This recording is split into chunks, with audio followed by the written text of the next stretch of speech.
Hey there, welcome back to 7 Minute Books.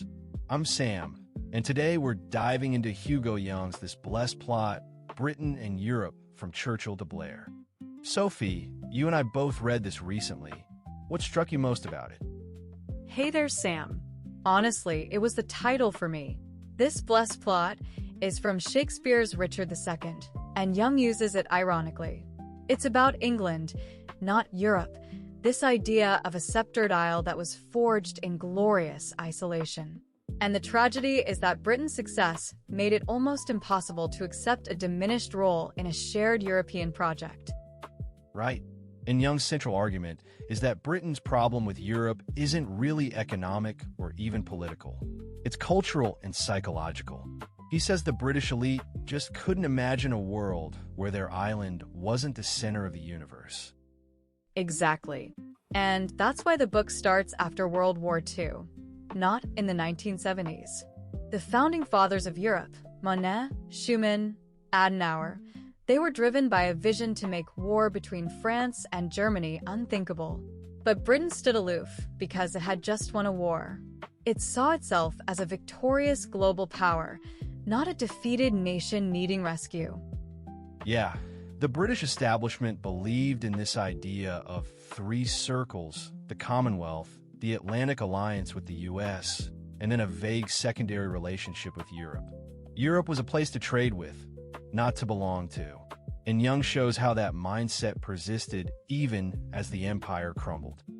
The Suez Crisis in 1956 was a brutal awakening. It exposed Britain's dependence on American goodwill and the hollowness of its imperial pretensions. But even then, the political class clung to the illusion of a special relationship with the US and a Commonwealth trading system.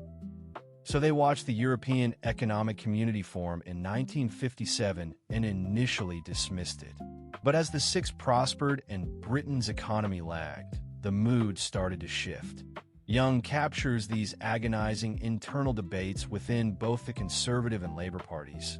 Europe wasn't a strategic choice, it was a tribal battleground. And the key players are fascinating. Harold Macmillan finally applied for membership in 1961, not out of conviction, but out of a desperate sense of declining power. And then Charles de Gaulle vetoed it, twice. Young's analysis of de Gaulle is brilliant. He saw Britain as an American Trojan horse, and he was right. The great turning point was Edward Heath. He was the only post-war prime minister who was a true believer in Europe. He got Britain in 1973, but the terms were deeply unfavorable, and then the oil crisis and the three-day week poisoned the atmosphere. Heath's vision was swamped by economic chaos. Then comes the 1975 referendum, which Young calls a cynical exercise in party management. Harold Wilson had no European convictions. He just wanted to keep his party from tearing itself apart. The campaign was lopsided, the debate was shallow, and the deep-seated ambivalence was never addressed. The result was a hollow victory. And then Margaret Thatcher. Young shows a more complex picture than the Eurosceptic warrior we remember. She actually signed the Single European Act, which massively expanded majority voting and community law. She did it because she believed in the single market. Right, but the problem was that the single market was never just an economic project. It was the motor for deeper political integration. And Thatcher had this visceral hatred of the European project's collectivist tendencies. Her Bruges speech in 1988 was a declaration of war on the entire logic of the community she had helped strengthen. So she wanted the economic benefits without the political cost. Young calls that the fundamental contradiction of British policy, and it's never been resolved. The book culminates in the Maastricht Treaty and the battles of John Major's government, a complete disaster for Britain. Major secured opt-outs from the single currency and the social chapter, but those were defensive victories. The treaty deepened the political union Britain had always opposed. And the ratification process in the House of Commons was a political bloodbath that destroyed Major's authority. Throughout the book, Young keeps coming back to this failure of leadership. No British leader, except maybe Heath, ever made a sustained, honest case for Europe. They treated it as a technical issue, trade and diplomacy, rather than a grand political project. They were afraid to tell the public the truth, that membership meant a loss of sovereignty. Instead, they sold it as a pragmatic deal to boost trade and keep the Americans happy. And when the project evolved into something more, the public felt betrayed.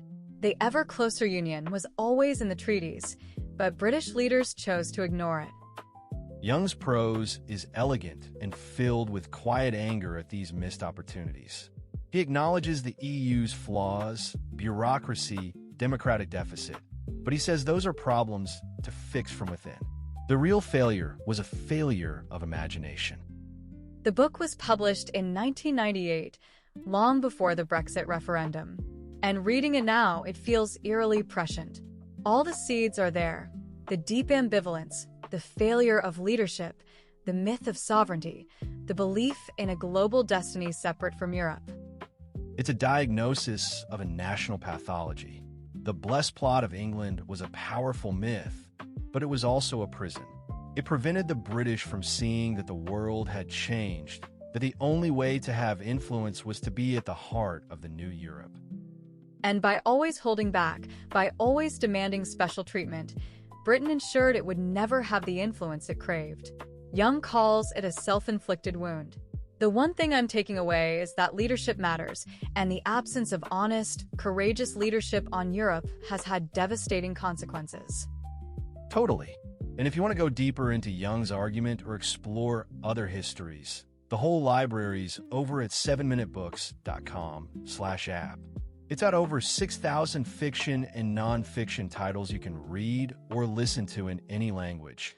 And it starts at $2.99 a month, $9.99 a year, or $19.99 for lifetime access.